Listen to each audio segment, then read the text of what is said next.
beyond the Tigris. In the shadowed mountains of the east, a land burned, not from fire, but from betrayal, blood, and ruin. It was the year 590 AD. Sasanian Persia no longer stood tall in its grandeur. Civil war, like a black serpent, slithered from the heart of the empire to its distant borders. Cities lay broken, armies scattered, the people exhausted. King Hormuz IV had fallen, toppled by paranoia, cruelty, and a palace drowning in silence and knives. In his place rose a general, not of royal blood, but of battle-hardened fame and unrelenting ambition. Bahram Chobin, warrior, usurper, a man who seized the throne not by divine right, but by the edge of a sword.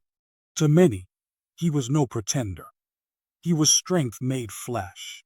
But far from the palace halls, a young prince still breathed. Exiled, hunted, but not defeated. His name was Khosrow, son of Hormuz, last flame of a fading dynasty. And in his heart burned not fear, but vengeance. He fled eastward, through mountains, storms, and shadows, until he reached Armenia, and then Rome. There, Emperor Maurice received him, and in an alliance born of desperation and strategy, Khosrow pledged land for the aid of legions. Together, Persians and Romans marched, a storm forged in the fires of revenge. The gates of power had not yet opened, but the earth had already begun to tremble under the footsteps of the returning king. Across the burning winds of Mesopotamia, as dust storms curled like angry serpents over ancient ruins, a thunder approached. Iron-shod hooves, shields that sang with war. A procession not of nobles, but of vengeance. Khosrow was no longer a displaced prince. He was a commander reborn, forged in exile, tempered by betrayal, and now crowned with resolve. Beside him rode Roman legates, grizzled veterans of Balkan campaigns, mercenaries from Armenia, and loyal Persian nobles who saw in Khosrow not the heir of Hormuz, but a storm the empire had called upon. This was not diplomacy. This was a reckoning forged in steel. Bahram Chobin, the usurper, now wore the Peacock Crown. But unlike the soft kings of court, he was a general who had bled in every battle he commanded. To the common soldier, he was a hero. To the nobles, a threat. He ruled with precision, not illusion, but even precision cannot hold when the winds of war turn.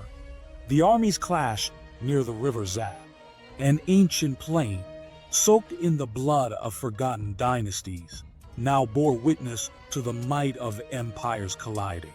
Cataphracts thundered forward, heavily armored riders crashing into enemy lines like living battering rams.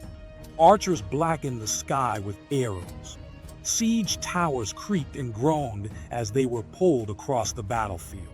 Khosrow did not lead from behind. He rode at the edge of chaos, his presence igniting morale like fire in dry grass. His war banners bore the sacred flame, and every blow struck in his name felt destined, divine. And yet, it was not brute force that undid Bahram. It was loyalty, cracking like glass under pressure. Generals once loyal turned hesitant. Cities refused tribute. The illusion of his permanence began to fade. As the tide turned, Bahram fled, not as a coward, but as a soldier who knew the difference between a retreat and a grave. Khosrow entered Ctesiphon to no grand celebration, no parades, no anthems, only silence, and the eyes of a people who had forgotten how to hope. If you want to hear how Khosrow's fate shook the empire, stay tuned for the next chapter.